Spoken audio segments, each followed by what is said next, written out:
কোরআনের হাফেজ বানানো হয়, একটা মাকে একটা মেয়েকে কোরআন শরীফ শিক্ষা দেওয়া হয়, কোরআনের হাফেজা বানানো হয়। আল্লাহু আকবার বলেন না? আল্লাহু আকবার। বিবি সন্তান কন্যা সন্তান করে টেনশন মাথায় 5 লাখ লাগবে সন্তানটাকে কন্যা সন্তানটাকে আলেম বানাও, আলেমা বানাও, হাফেজা বানাও, কোরআন বানাও।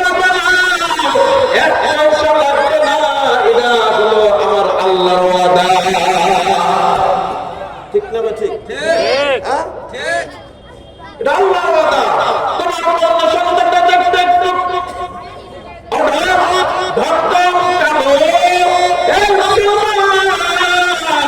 তোমার মেয়ের চেহারা কালো, আল্লাহর কালামের হরফ গুলো কালো। ঠিক না? ঠিক। আল্লাহর কালামের হরফ গুলো কালো। এই কালো থেকে ভালো কেমনে পাইবা? তোমার কালো কলমটাকে কালো অক্ষর ঢুকাইয়া নূরে আলোকিত করে না। তাহলে আমরা একটা নিয়ত করে ফেলি ভাই, সবাই রাজি আছি? এই মাদ্রাসায়, এটা বলি নাই, বাংলাদেশের যে কোনো কোরআনিয়া মাদ্রাসায়, হেফজখানায়, নুরানি মাদ্রাসায়, কিতাবী মাদ্রাসায় আমাদের সন্তানকে আমরা ভর্তি করাবো, পড়াবো। ইনশাআল্লাহ রাজি আছি? কে কে রাজি আছি? হাত উঠান। ইনশাআল্লাহ হাত উঠান। সবাই সবাই লিল্লাহি তাকবীর, লিল্লাহি তাকবীর। সবাই হাত রাখেন। আল্লাহ, আমার ভাইরা, তোমার বান্দারা সবাই সন্তানকে আলেম বানাবে, আলেমা বানাবে, হাফেজ বানাবে, হাফেজা বানাবে। ও মালিক, যারা হইছে সবাইকে আলেম, আলেমা, হাফেজ, হাফেজার মা বাবা বানায়া দাও। যারা বলেন আমিন। আচ্ছা, আমি মুসাফির মানুষ, একটা বাচ্চা জানতো যে হুজুর কালকে আমি একটা বাচ্চায় মাদ্রাসায় ভর্তি করাবো, কে আছেন? নাতি, ছেলে, মেয়ে একজন বলেন। আমি মুসাফির মানুষ, দোয়া করে দিয়ে দেবো। এই মাহফিল সাক্ষী, ওই সন্তান বড় আলেম হয়ে যাবে। একজন বলেন দেখি যে হুজুর আমার বাচ্চাকে আমি, মারা আছে, মাদের প্যান্ডেল আছে হুজুর, মহিলাদের প্যান্ডেল আছে, সেখানে মহিলা কিরকম আছে? একজন মহিলা নাম লেখা, বাবার নাম, ছেলের বাচ্চার নাম লেখা স্টেজে পাঠিয়ে দেন, আমি দোয়া করে দেবো ইনশাআল্লাহ। একজন এবং আলেম হয়ে যাবে, মেয়ে হলে আলেমা হয়ে যাবে। এই মুসলমান, আপনার সন্তানকে কোরআন শিখাতে গিয়ে যে আপনি একটা দিবেন, বেতন দিবেন, বেতন দেবেন না? দেওয়া তো লাগবে একটা বেতন। হুজুরে আবার কি খাওয়া থাকবো, বেতন দিবেন না? ঠিক না? ঠিক। হ্যাঁ, আপনার সন্তানকে আলেম বানিয়ে দিচ্ছে, আপনি 2000 টাকা বেতন দিবেন না? মাসে 2000 টাকা যে বেতন দিবেন, এটা সদকা করলে যে সব, এই পরিমাণ সব আপনার আমলনামায় আল্লাহ দিয়ে দেবেন। জোরে সুবহানাল্লাহ বলেন না? এই পরিমাণ সব আপনার আমলনামায় আল্লাহ দিয়ে দিবেন। এটা নিতে রাজি আছেন না আপনারা? সবাই রাজি আছেন তো? ইনশাআল্লাহ আল্লাহ সবাইকে কবুল করুক। সকলে বলে আমিন। সবাই সন্তানকে আলেম, হাফেজ হিসেবে কবুল করুক। সকলে বলে আমিন। প্রিয় হাজির, এই মাদ্রাসাগুলো, এটার শাখা হলো দারুল আরকাম আসহাবে সাফা। এই দুটো গোড়া থেকে গোটা দুনিয়ায় কোরআনী মাদ্রাসা চালু হয়ে গেছে। আল্লাহু আকবার বলেন। যেই প্রতিষ্ঠান আল্লাহর রাসূল নিজেই তৈরি করেছেন। সুবহানাল্লাহ বলেন না? সেই মাদ্রাসা দেখেন, একটা বাচ্চাকে একটা পাগড়ি পরায় দিয়ে, দুপাট্টা পরায় দিয়ে রাস্তা দিয়ে হারাবেন, ফেরেশতা তো ফের। হ্যাঁ, বাচ্চাটা যদি কালো হয়, তারপরও একজন মানুষের দিকে তাকিয়ে দেখে, কত সুন্দর একটা মানুষ যাইতেছে। ছোট হলো দেখতে কত সুন্দর দেখা যায়। ঠিক না বেঠিক? কারণ কি জানেন? কারণ কি জানেন? मदरसा है बाग जन्नत, मुअल्लिम है मिस्ले गोल। मदरसा है बाग जन्नत, मुअल्लिम है मिस्ले गोल। सैयद इसमे इल्म दिन है, तलबा है बुलबुल। सैयद इसमे इल्म दिन है, तलबा है बुलबुल। মাদ্রাসাটাকে জান্নাতের বাগান। ওই মাদ্রাসায় যে শিক্ষকেরা থাকে, মুদাররিস থাকে, এরা হলো মধুওয়ালা ফুল, আর বাচ্চারা হলো বুলবুল পাখি। বুলবুল পাখির বৈশিষ্ট্য হলো যেই ফুলের মধ্যে মধু থাকে ওই ফুলের মধ্যে ঠোঁটটা আস্তে করে ঢুকিয়ে দেয়, দিয়া মধুকে শোষণ করে নিয়ে নেয়। ঠিক না ভাই? ঠিক। এই কালাম কইরা শেখা যায় না, এই কালাম শিখতে হলে সহবত লাগে, সহবত। কারণ হলো আল্লাহ কুদরতি জগৎ দ্বারা লাউহে মাহফুজ বাল হুয়া কুরআনুন মাজিদ ফি লাউহিল মাহফুজ। এটা লাউহে মাহফুজে সংরক্ষিত এই কালাম আল্লাহর কুদরতি জগৎ দ্বারা তেলাওয়াত করে জিবরিলকে আল্লাহ শুনাইয়া দিয়েছেন। জিবরিল মুখস্থ কইরা আসি রাসূলকে শুনাইয়া দিয়েছেন। রাসূল মুখস্থ কইরা সাহাবীদেরকে শুনাইছেন। কোন সাহাবী মুখস্থ করছেন, কোন সাহাবী লিপিবদ্ধ করছেন, সাহাবীরা আবার এটা তেলাওয়াত করে শুনাইছেন। তাবেঈনরা তাদের সিনায় চলে গেছে। আল্লাহর কুদরতি সিনাত থেকে জিবরিলের সিনায় চলে আসছে, জিবরিলের সিনাত থেকে বিশ্ব নবীর সিনায় চলে আসছে, বিশ্ব নবীর সিনাত থেকে সাহাবীদের সিনায় চলে আসছে, সাহাবীদের সিনাত থেকে তাবেঈনদের সিনায় চলে আসছে, তাবেঈনদের সিনাত থেকে তাবেঈনদের সিনায় চলে আসছে। পর্যায়ক্রমে আস্তে আস্তে আস্তে আস্তে আমাদের উস্তাদের সিনায় চলে আসছে, আমাদের উস্তাদের সিনাত থেকে আমাদের সিনায় চলে আসছে, আমাদের সিনাত থেকে আপনাদের সিনায় চলে যাচ্ছে। আল্লাহু আকবার বলে এটা মুখস্থ করে আপনি পাবেন না। এটা আল্লাহর কাছ থেকে চেয়ে নিতে হবে, চেষ্টা করতে হবে, নিয়ত করতে হবে, আর তাহাজ্জুদ করে দোয়া করতে হবে। ঠিক না? ঠিক। তাছাড়া এটা পাবেন না বাজান। এটা খুব কঠিন জিনিস। কারণ আল্লাহর রাসূলের যতগুলো মুআজিজা ছিল 24,000 মুআজিজার মধ্যে সবথেকে বড় মুআজিজা হলো কোরআন। সুবহানাল্লাহ কবেন না? বলেন না মিয়া সুবহানাল্লাহ, জোরে বলেন। সবথেকে বড় মুআজিজা কোরআন। কেমন মুআজিজা? সূরা ফাতিহা যখন বয়স 5 বছর তখন থেকে সূরা ফাতিহা পড়ি। আজকে বছর 40 হয়ে গেছে, এখনো নামাজের মধ্যে 5 ওয়াক্ত নামাজের মধ্যে সূরা ফাতিহা পড়ি, কিন্তু কোনদিনও মনে হলো না এতদিন ধরে পড়তেছি এটা তো পুরানো হয়ে গেছে। কিন্তু যখন আপনি শুরু করেন তখনই মনে হয় আপডেট, নতুন শুরু করলাম, নতুন শুরু করলাম। আল্লাহু আকবার বলেন। কাদের কুদরত বরকামা আনতা রব্বি আনতা হাসবি জুল জালাল তুহি কাদের জলিলুল্লাহ জাহাদার বহর হালে তুই মেরা নিগাদার। ওয়া মাকারুনা কারাল্লাহ আল্লাহু খায়রুল মাকিরিন।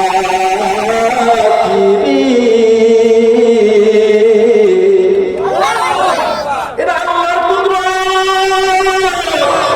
আল্লাহর কুদরত। এটা যতই পড়বেন ততই নতুন মনে হয়। সুবহানাল্লাহ। কালকে কি গো সুবহানাল্লাহ শুরু করে দেব নাকি? হ্যাঁ, কত বাজে? আপনারা কি বেজার হয়ে গেছেন? ছেড়ে দেব? এটা আল্লাহর কুদরত, এটা রাসূলের মুআজিজা, রাসূলের মুআজিজা। এটা এমনি এমনি ভিতরে থাকে না। এই মুসলমান, মুখস্থ করার পরে যদি আমলে না নাও এটাও হারিয়ে যায়। কারণ হলো এটা হলো নূর, জানতে কোরআন।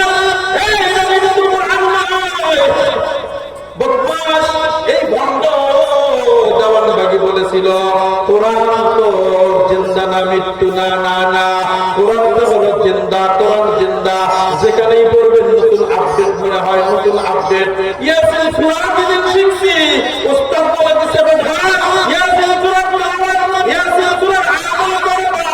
যেদিন শুনছি যে ওই প্রত্যেক নামাজের পর আয়াতুল কুরসি পড়লে মৃত্যু দেরি জান্নাত দেরি না, ওদিন থেকে আয়াতুল কুরসি পড়তে ফরজ নামাজের পর পড়ি। কিন্তু যতই পড়ি ততই নতুন মনে হয়, যতই পড়ি ততই নতুন মনে হয়। আল্লাহ তাআলার কুদরত, রাসূলের মুআজিজা, আর আল্লাহর কালাম হলো জিন্দা। এই কালাম জিন্দা হাকিম হিকমতে উলা জালাস সুকদিন জমিউল ইলমি ফিল কুরআনি হাকিম তাকাস তাসুরহু আকলামুর রিজালি। কালাম আল্লাহর কালাম জিন্দা, অতএব নিজে শিখতে পারি নাই, ওই হাদিসের উপর আমল করি। কুন আলিমান আও মুতাআল্লিমান আও মুস্তামিআন আও মুহিব্বান ওয়া লা তাকুন খামিসান ফাতাহলিক। চারটি তকবায় থাকো, আলেম হও অথবা আলেমের বাবা হও, না হতে পারো যারা ইলম থেকে সহযোগিতা করো। আর যদি তা করতে না পারো, যারা আলেম হয়েছে তাদের তাজিম করো। 5 নম্বরে যেও না, হালাক হয়ে যাবা, জাহান্নামী হয়ে যাবা। কি হয়ে যাবা? জাহান্নামী হয়ে যাবা। আমি আলেম হতে পারি নাই, আমার সন্তানকে আলেম বানাবো। ঠিক না বেঠিক? এই ছোট বাচ্চা যখন কোরআন তেলাওয়াত করে, ওর জবান দিয়ে মনে হয় নূর বাহির হচ্ছে। কথা কন না কেন? আপনি হাফেজ তাকরিমের দিকে তাকান। আলহামদুলিল্লাহ, হুজুর আসার আগে আমার ছেলে, আলহামদুলিল্লাহ আমার ছেলে তেলাওয়াত শুনলে কলম ঠান্ডা হয়ে যায়। এটা অহংকার না, এটা আল্লাহর কাছে আমি মানে কৃতজ্ঞতা স্বীকার করতেছি। আলহামদুলিল্লাহ। আমার সন্তান আসবে কিছুক্ষণ পর, তেলাওয়াত শোনাবে, আপনারা শুনবেন, আপনারা এই বন্ধু থাকবেন, কলম ঠান্ডা হয়ে যাবে। কালাম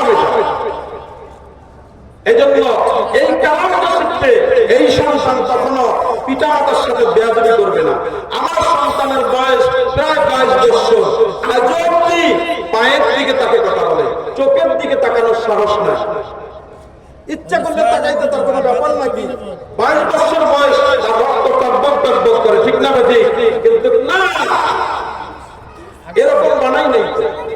আপনাদের সন্তানদেরকে এরকম বানাবেন, মৃত্যু পর্যন্ত বাংলা তাজিম করবে, ঠিক না বেটা?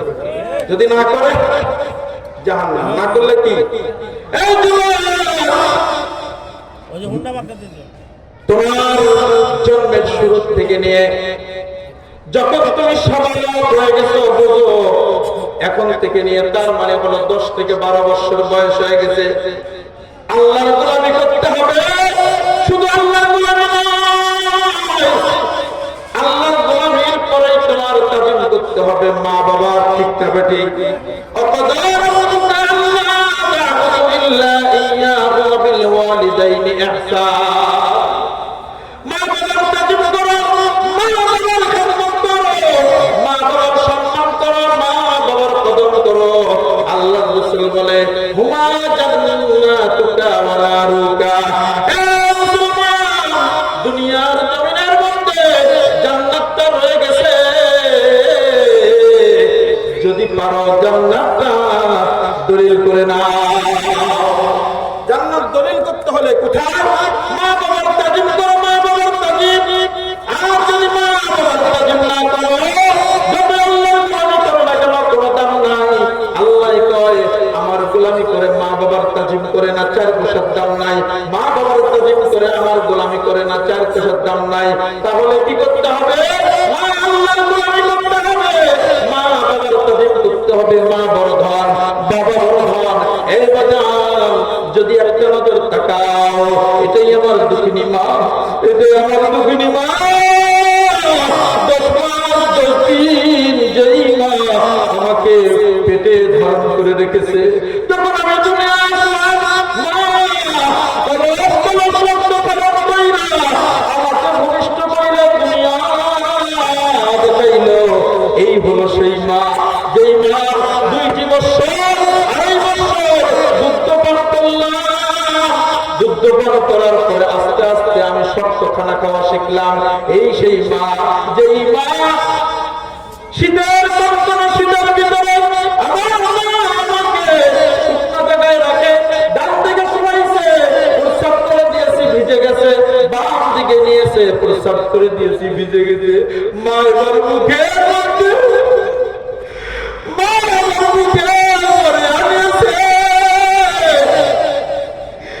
বুকে প্রস্রাব করে দিয়েছি, মা যদি মহিষা নিয়েছে, বুকে রাখে না। সারা শীতের রাইতে জায়গা জায়গা রাস্তা আমার মা আমাকে কোলে বসাইয়া গরম জায়গায় রাখে। ইনি হলেন আমার সেই মা। এই কথাগুলো কল্পনা করবো মুসলমান। এই তোমার মতো আমরা তোমার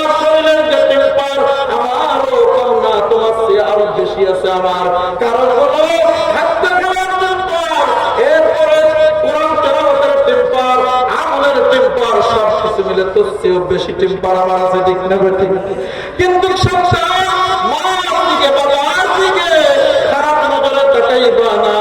যদি তাকাও কপালটা পুড়ে যাবে, জাহান্নাম ছাড়া কোনো উপায় নাই।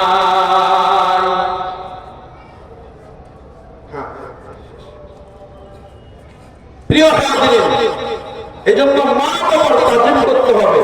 দুনিয়ার সবাই ভুলে যাবে, আল্লাহ ভুলবে না। আর একজন হলেন মা বাবা। যত বড় অপরাধ করেন না কেন, একবার মাকে মা বলে ডাকবেন, বাবাকে বাবা বলে ডাকবেন, সব অপরাধ ক্ষমা হয়ে যাবে, ঠিক না ঠিক? ঠিক না ঠিক? এই লম্বা সময় বলতে হয়, সময় নাই, ছোট্ট করে বলে দিচ্ছি রে মুসলমান, ছোট্ট করে বলে দিচ্ছি, এ মুসলমান যুবক চলতেছে আল্লাহর কাছে চায়া দিছে, আল্লাহ তুমি একটা সন্তান দাও, নিঃসন্তান কইরা কি কবরে নিবা? পরপুরুষ ধইরা আমাকে কবরে রাখবে না, আল্লাহ তুমি একটা সন্তান দাও। তার নামাজ পড়িরা পড়িরা দোয়া কইরা সন্তান নিয়েছেন, এই সন্তান বড় হয়ে গেছে, অন্য মহল্লার একটা মেয়ের সাথে প্রেমে পড়ে গেছে, প্রেম করলো, এবার এমন প্রেমে পড়ে গেছে, যেই প্রেমে পড়ার কারণে মেয়েকে বিবাহ না করলে সে আর থামতেছে না, বলতেছে আমি যদি তোমাকে বিবাহ করতে না পারি তাহলে আমি আত্মহত্যা করব, তোমাকে আমাকে যে কোনো মূল্যেই তোমাকে বিবাহ করতে হবে, তুমি কি রাজি আছো কি নাই? মেয়ে তো সুযোগে সদ্ব্যবহার করে, ঠিক নেবে ঠিক? হ্যাঁ, সুযোগে সদ্ব্যবহার করে কি করে না বর্তমান জমানা? হ্যাঁ, ফেসবুকে দেখে যে মেকআপ টেকআপ কইরা এমন আলট্রাসোনোগ্রাম মাইকে এমন সাদা সাজছে, একবারে হুরগিলে বানায় গেছে। এবার যখন বলছে যে বিয়ে করব, ঠিক আছে অমুক দিন অমুক জায়গায় চলে আসো, চলে গেছে কাজী অফিসে, দুইজনে বাবা সারা বিয়ে করে নিছে। আনার পরে বাড়িতে আসতেই দিবে না, তাহলে চলো গার্মেন্টসের চাকরি করবো, দুজনে ভাড়া থাকবো, ঠিক না? করে কি করে না? চলে গেছে, ভাড়াও নিছে, থাকে। এবার রাত্রে বেলা শুইছে, সকালবেলা যখন বউ গোসল করছে, মোবাইলের মধ্যে ফেসবুকে দেখলো যে সুন্দরী, এবার দেখে দেখে কি দেয়, এবার তো যুবকের মাথায় হাত, সর্বনাশ, সারা সর্বনাশ হয়ে গেছে, লাগতো শেষ, এই বউ দিয়ে দিন যাইব কেমনে? এখন তো মুরব্বী ছাড়া দিয়া, মুরব্বী ছাড়া দিয়া দুইজনের মধ্যে খালি মারামারি আর কাটাকাটি, লাস্টে দেখে যে হয় হেডা মারে না হেডা মারে, ঠিক না ঠিক? এই ভুল যুবক করব, কখনো এই ভুলটা কইব না, অভিশাপ লেগে যাবে।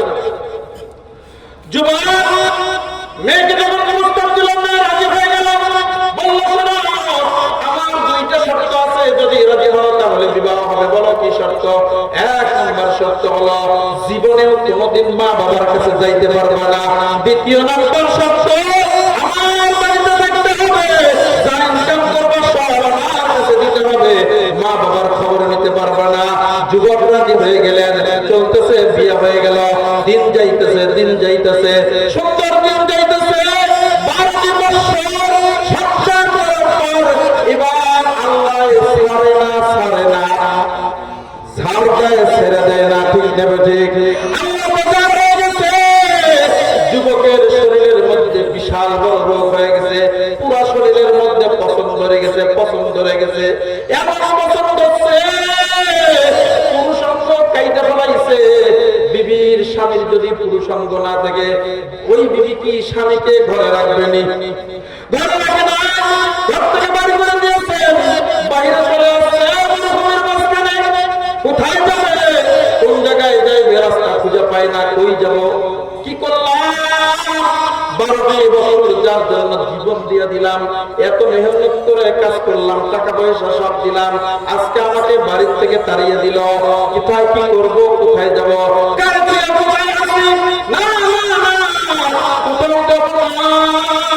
আমি আমার মা বাবার কাছে চলে যাব, কারণ আমার মা আমাকে এত ভালোবাসে যে আমি চলে গেলে আমার মা বাবা আমাকে ফিরিয়ে দিবে না। সময় হয়ে গেছে যে বাবার বাড়িতে গেলেন, যা দেখে বাবার বাড়িতে আর বাড়ি নাই, দেখে একটা আঙ্গুরের বাগান হয়ে গেছে, একদম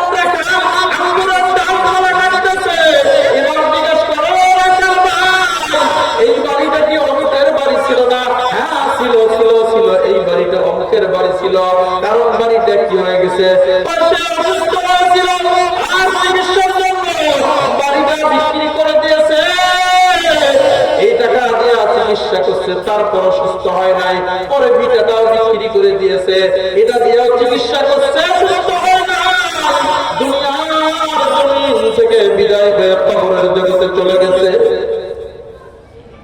এই যুবক তুমি কে, কোথা থেকে আসছো? যুবক আবার জিজ্ঞেস করলো রাখাল ভাই তাহলে ওনার বিবি কোথায়?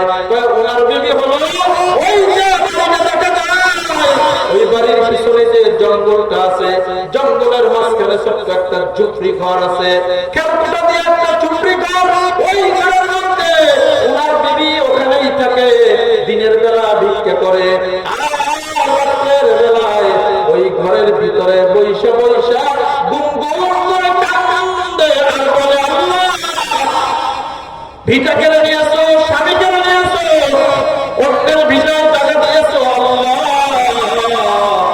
মনে বড় কষ্ট নাই, চোখের নদী কেড়ে নিয়েছো, মনে কোনো কষ্ট নাই আল্লাহ, বড় কষ্ট লাগে।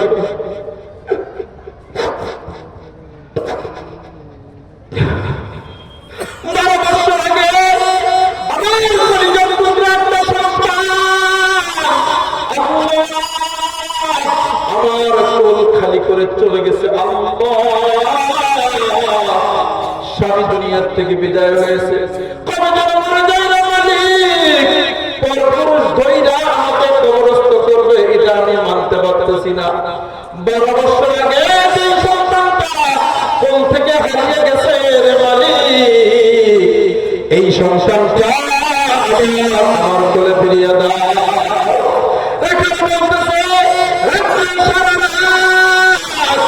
এই কন্দন করে আর মালিকের জিকির করে ওইখানে থাকে। যুবক শুই না, চোখ দিয়ে পানি বাড়া শুরু হয়ে গেছে। শুনছিলাম এই ব্যক্তির নাকি একটা যুবক সন্তান ছিল, 12 বছর ধরে তার খবর নেয় না। জি আমি যদি পাইতাম এই নাম্বার যুবকের এই হাতের চাকু দিয়া গাছের ডালপালা না কাইটা ওর হাত পা গুলো কেটে দিতাম। মানুষ এরকম নাফরমান হইতে পারে আমার জানা ছিল না। যুবক শুই না কান্না করতে করতে ওই জঙ্গলের দিকে যাইতে শুরু একটু খেয়াল করবেন, আমার দিকে তাকাবেন। আমার বয়ান শেষ পর্যায়ে রে বাজান শিক্ষণীয় একটা বিষয় বলে দিয়ে দেয়। যদি মা বাবার তাজিম করতে পারো, মা বাবা কেমন দেখো না দেখো, সবাই চলে যায়, মা বাবা বলে না। এজন্য মা কেমন জিনিস, সন্তান যদি মরে যায় তাহলে বাবা কবরে রাখতে পারবে, কিন্তু মা কবরে যাবে না, মার কবরে ঢোকা নিষেধ।